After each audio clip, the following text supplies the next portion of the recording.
नमस्कार दोस्तों, इस वीडियो पर क्लिक करके आप अपने आप को तैयार करने आए हैं जिससे आप वो सब कुछ रिसीव कर पाएं जो ये यूनिवर्स, ये ब्रह्मांड आपको देना चाहता है। हिमालय की विपरीत परिस्थितियों में रहने वाले योगी इस रहस्य को जानते हैं, लेकिन क्योंकि वो मोह माया के इस बंधन से अपने आप को अलग कर चुके हैं, इसीलिए वो इस रहस्यमयी शक्ति का इस्तेमाल किसी भी भौतिक चीज़ को पाने के लिए नहीं करते। आज हम आपको बताने जा रहे हैं कि कैसे ये ब्रह्मांड काम करता है, कैसे डिवाइन शक्ति काम करती है, कैसे यूनिवर्स की एनर्जी काम करती है जिससे बहुत से लोग अनजान हैं। लॉ ऑफ अट्रैक्शन कैसे इन सब से जुड़कर काम करता है, ये आज हम गहराई से जानेंगे। लॉ ऑफ अट्रैक्शन या आकर्षण के नियम को लोग जैसा समझते हैं, जैसा मानते हैं, उससे भी बहुत आगे है। इसे आसानी से समझाने के लिए इस दुनिया में बहुत सारे तरीके समझाए गए हैं, क्योंकि जब कोई शक्ति बहुत रहस्यमयी होती है, बहुत जादुई सी लगती है, तो लोगों को उस पर विश्वास करना मुश्किल लगता है।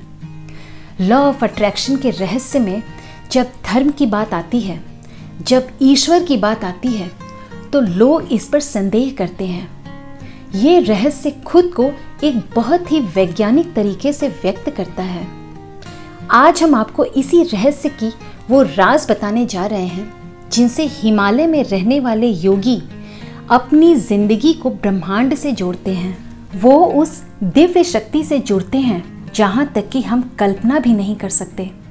पर ऐसा नहीं है कि आप उस शक्ति से तब जुड़ पाएंगे जब आप हिमालय की ऊंची पहाड़ियों में रहेंगे।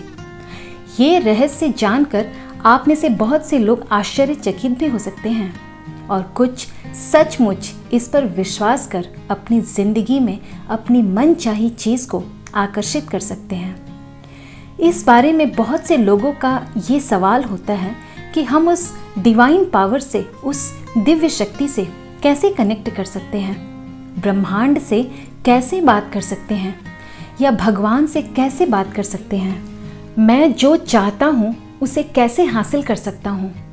लेकिन जब आप इन सब के बीच का एक संबंध ढूंढते हैं, एक रिलेशन ढूंढते हैं, तो आप पाते हैं कि आपके और ब्रह्मांड के बीच, या आपके और ईश्वर के बीच, या उस शक्ति के बीच जिसने इस पूरी दुनिया को बनाया है, आप इस शक्ति को जो कहना चाहे, इस सृष्टि को बनाने वाले निर्माता के बीच, बेशक आप लॉजिकल या नॉन लॉजिकल किसी भी बैकग्राउंड से आते हैं, या आप आस्तिक हो या नास्तिक हो, आप इस बात से इनकार नहीं कर सकते कि हम सबको एक शक्ति ने बनाया है।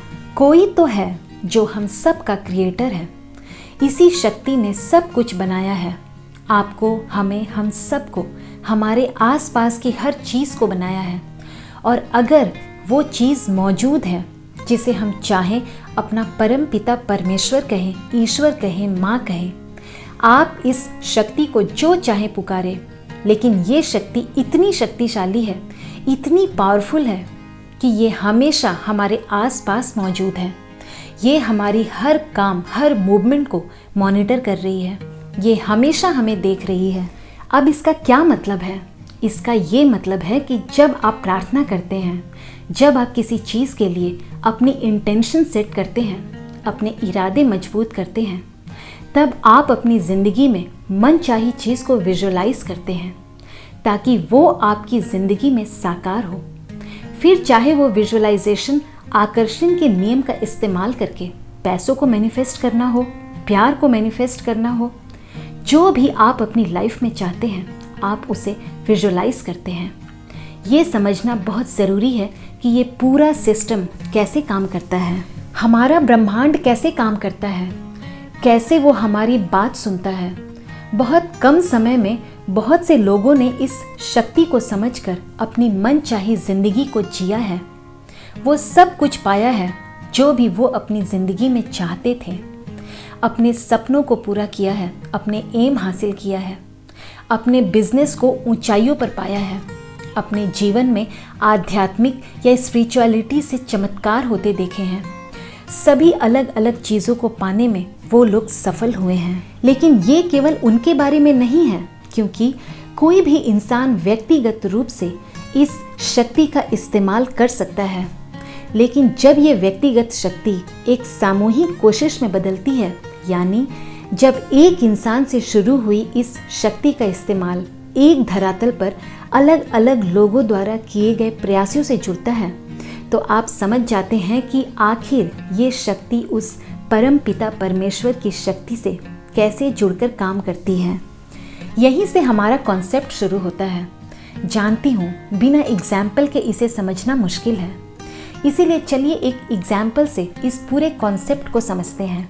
देखिए, सिंगर बनने का सपना देखने वाला हर गायक गाना गाने जाता है, लेकिन ये बात आप भी अच्छी तरह जानते हैं कि उनमें से विनर एक ही होता है।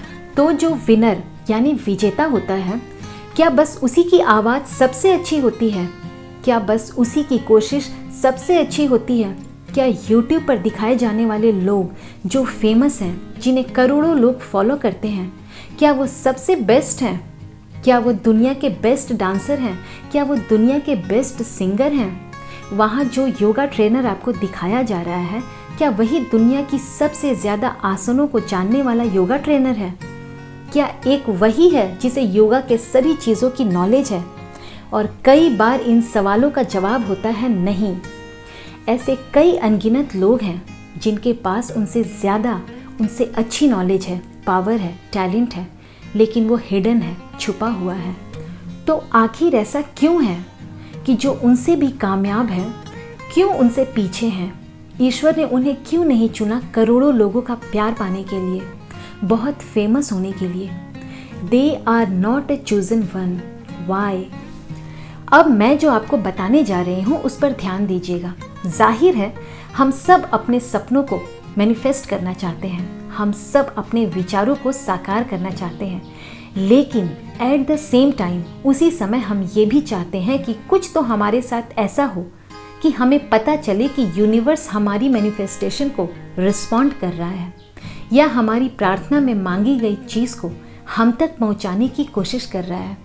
तो हमारी मैनिफेस्टेशंस में हम एक शक्ति से ही अपनी चीज़ मांगते हैं, जिसे हम आशा करते हैं कि वह हमारी मैनिफेस्टेशंस को एक्सेप्ट करे, स्वीकार करे, अलाउ करे और उसे रियलिटी में बदल दे।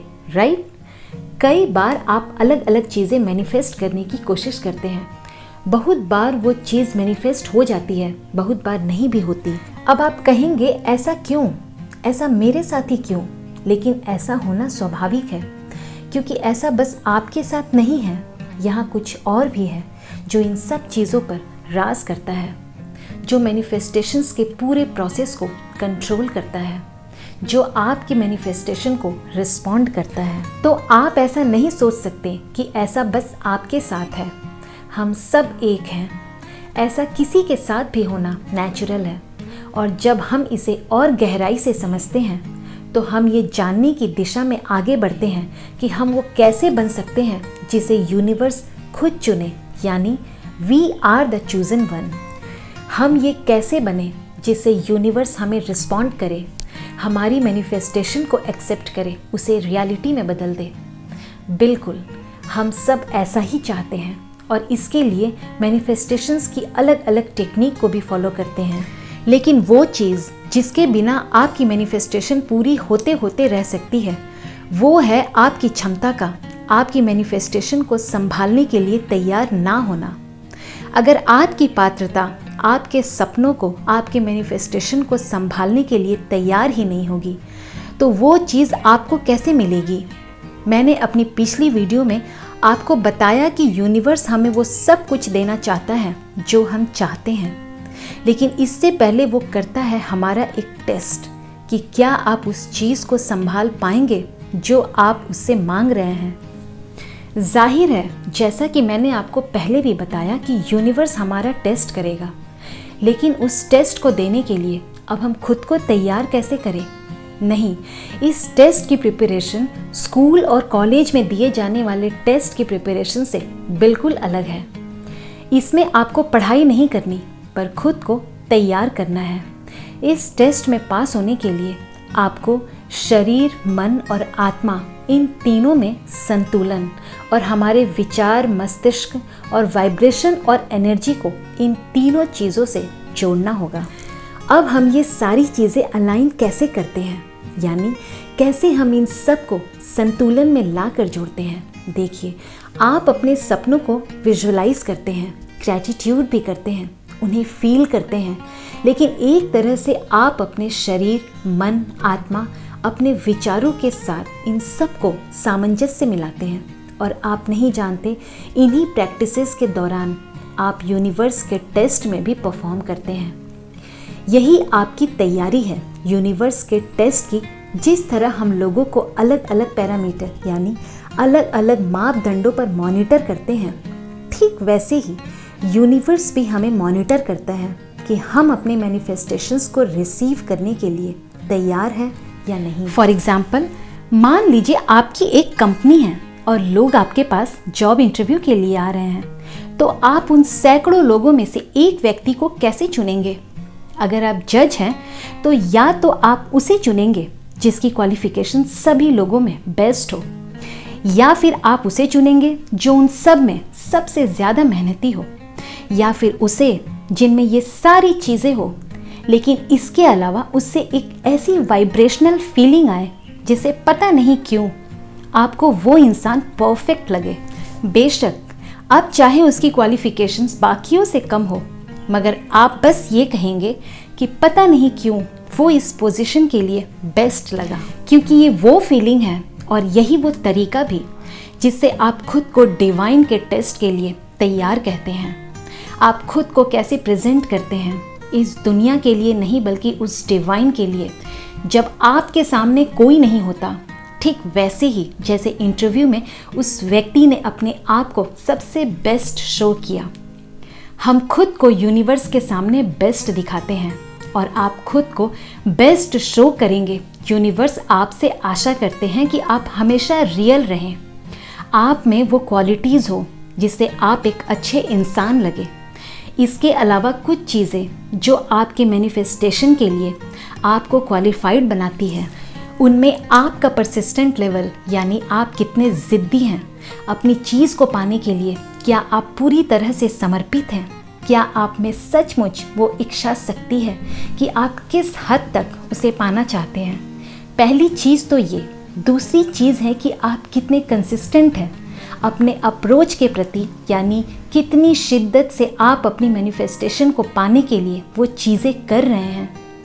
तीसरी चीज़ है रिस्पेक्ट, यानी सम्मान। क्या आप खुद के लिए, जिनके आसपास आप हैं, जिनके साथ आप काम करते हैं, जिनके साथ आप अपना जीवन बिताते हैं, जिन्हें आप रास्तों में मिलते हैं, क्या आप उन सब लोगों के प्रति रिस्पेक्टफुल हैं?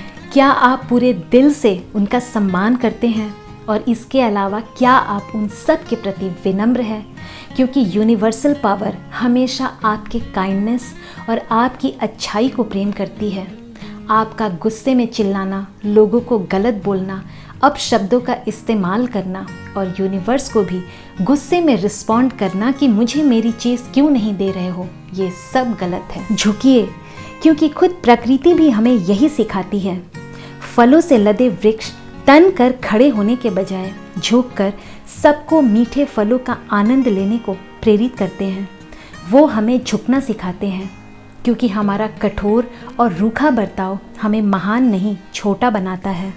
एक आखिरी चीज़ के साथ इस वीडियो को ख़त्म करना चाहूँगी कि हमेशा अपने दिल में सेवा की भावना जगाए रखें, इस आशा से नहीं कि एक दिन आपको उस सेवा का फल वापस मिलेगा। किसी को कुछ भी दीजिए, लेकिन कभी भी कोई आशा मत रखिए, ये सोच कर भी नहीं कि इसके बदले में यूनिवर्स आपके साथ अच्छा करेगा। हम जानते हैं वो करेगा, पर इस आशा का त्याग कर दीजिए। इस आशा के बंधन को जिस दिन से आप तोड़ना सीख जाएंगे, उसी दिन से ज़िंदगी जीने के सही अर्थ को समझ जाएंगे। श्री कृष्ण भी तो कहते हैं, फल की चिंता मत करो, बस अपने कर्म करते जाओ, और यकीनन जब हमारे काम अच्छे होंगे तो सभी अच्छाइयों का फल भी अपने आप मिल जाएगा। लेकिन इस फल का इंतज़ार मत कीजिए, बस सेवा की भावना का सच्चा अर्थ खुद से साकार कीजिए। इस दुनिया तक अपनी सेवा पहुंचाइए। आपकी अच्छाई किसी न किसी रूप में आप तक ज़रूर लौटेगी, ये वादा रहा। तो उम्मीद करते हैं दोस्तों ये वीडियो आपको पसंद आया होगा। एक लाइक का बटन ज़रूर दबा दीजिएगा। मैं फिर आऊँगी एक नई वीडियो में। तब तक आप खुश रहें, प्यार बांटें, अपने आसपास के लोगों को खुश रखें और अट्रैक्ट करें ढेर सारा प्यार, ढेर सारी ब्लेसिंग्स। धन्यवाद।